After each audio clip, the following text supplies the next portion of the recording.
Good afternoon. My name is Jim Conlan, and welcome to the latest episode of our entertainment show. As you know, in part 3 of our entertainment show, each week we premiere a new TV series or movie that is debuting in Ireland and the UK. And up for discussion this week, and we've already spoken to one of the stars of the show, but we're going to speak to another star of the show now.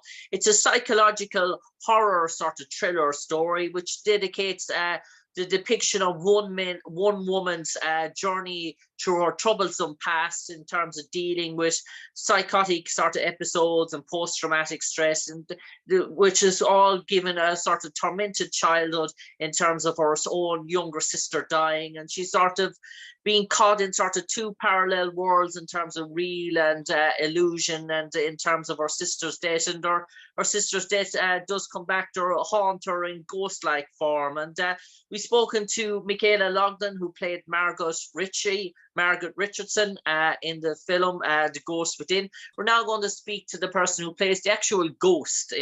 So to give it away, The Ghost Within, the actual ghost itself, the one and only Evie, the one and only Rebecca Phillipson. And Rebecca, do you like being a ghost? It was incredible. It was incredible. Yeah, I think as an actor, you always have those kind of ambitions and life goals that you want to reach. And for me, being the villain in a horror film was always something I've always wanted to do. So yeah, it was incredible. And you, in Halloween and past as a girl, growing up as a girl, did you always put on was it more witch you went for, or do you put on the white suit once or twice? No, actually, I used to go for Dead Mermaid. Dead Mermaid? Yeah, I was always quite a little bit like quirky, a bit abstract. So I used to have like the black, like Dead Mermaid kind of tail and hair. Well, I've already got the hair, so the hair was kind of just, big and backcombed. But yeah, Dead Mermaid for me. That's unique. That's the first time I've ever heard that in terms of sinister mermaids. And what was that? Rebecca, in terms of the role playing Evie, when you saw the script and the sort of audition process in terms of playing this sort of character, what was the character rolled out to you, this sort of Evie type of person? Did you look back through previous sort of horror genres? Was it more...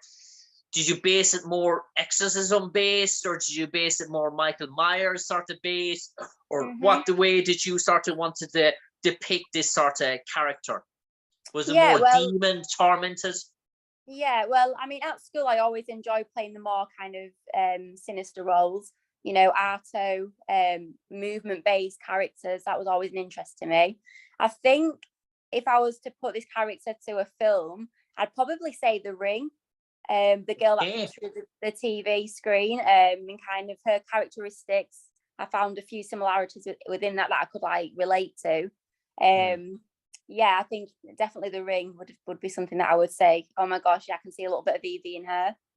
And are you sort of playing out in terms of are you that sort of, we all have that sort of good voice and bad voice and type of our heads, or you that sort of bad voice that's plaguing Margaret Richardson, Michaela Longden? Are you that sort of that evil sort of influence on her right hand shoulder or left hand shoulder, dare I say? Yeah, definitely, absolutely. I think I push her to her boundaries within the film, and yeah, definitely, I would say that.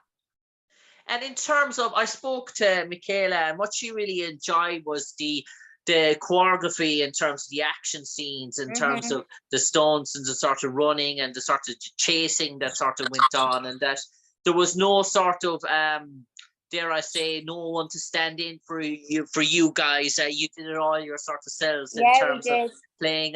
Was that sort of fun and exciting? Was that sort of adrenaline rush instead of normally actors and actors standing toe to toe or sitting down going back and forth in lines, where you have those sort of scenes where you're not really talking, but your actions are doing the acting as well?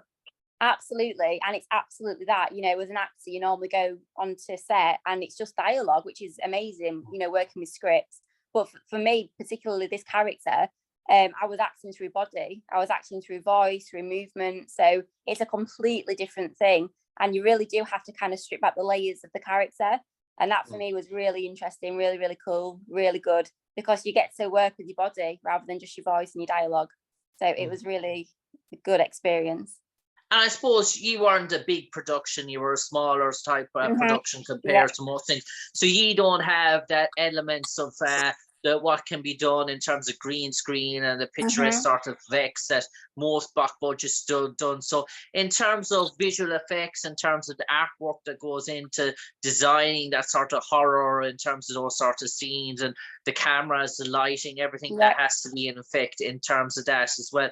Was that sort of exhilarating and rush that you could actually see what the final product looked like? Because so many actors and actresses in big productions now, they have to have a mental picture of what it's like, because they can't actually see it until they actually see it on the screen, until it's all being enhanced. Did you get to enjoy being able to see the final product, dare I say, before your eyes, that you had a good real take of what you saw? Absolutely, absolutely. I mean, from the very beginning, the audition process was six auditions, basically 6 little performances that I had to do. So I already got a really good kind of understanding of the character and where they wanted to take it. When I got offered the role, I then met with Ruby and Lawrence. It was like a Zoom meeting, and they showed me the image of what they wanted Evie to look like. So I knew what they had in their head, but it wasn't until I met the makeup artist, who is called BB, and she was incredible. You know, she's worked on things like Harry Potter, Witcher, Aquaman. Really, really lucky to get her on board.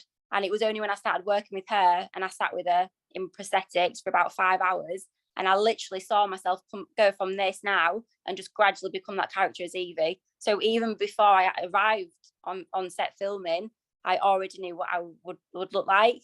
And it was quite interesting, because even to this day, some of the cast and crew don't actually know what I look like, because they've only ever seen Evie, because it took so long for me to get ready. You know, I mean, I was getting up 6 hours before everyone else had to be there just to get into my prosthetics, into character. So when I arrived, I was Evie. So it's quite strange to think some people still don't even, and won't until the premiere, know what I actually look like. So yeah. And Rebecca, obviously, we all know sometimes in terms of movies, there, in terms of romantic stories, there's the chemistry sort of read and chemistry feeling. But obviously, in terms of horror movies, and even in terms of action movies, there also between the bad guy and the good guy, there has to be that sort of chemistry reading. But obviously, this is led by a female sort of power in terms of its main character. So how important was that chemistry between yourself and Michaela, in terms of sort of hitting that off, in terms of the chemistry between ye, in terms of being able to go back and forth, in terms of improv, in terms of dialogue? Did you feel that sort of connection straight away, or was that something that you had to work on? No, I mean, everyone there was lovely, the cast and crew. You know, it's a really small family production. So, you know, as soon as I arrived on set, Michaela was there. We gave each other a hug. We kind of introduced ourselves. We're both kind of from Manchester. That's where we're kind of both based. So it was, you immediately feel like your family, because, you know, together you're creating magic. It really was amazing.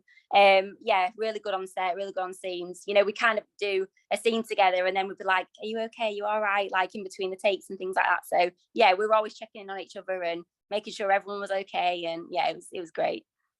And Rebecca, obviously, when you shot a movie like this, your hope is that it's success and it gets let's say, dare I say, it hits the normal sort of markets, and then obviously it sort of moves through the pipeline, where it be festivals or shows or sort of screenings. So when did you feel, or when did you hear that, right, this is going not only national but international in terms of it's being seen, that you've actually hit the cinema release? Was that a good time after its sort of production? Did it go through the normal sort of festival routes for the independent movies that have to go through, that don't have a big production label backing it financially?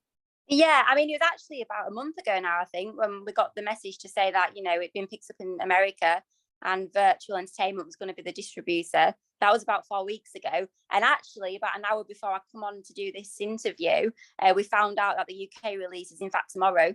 So it's all like very exciting. There's a real buzz about, you know, our socials and everything. So yeah, about a month ago for the US, and literally tonight for the UK. So yeah, UK and Ireland. Yeah, it's showing here.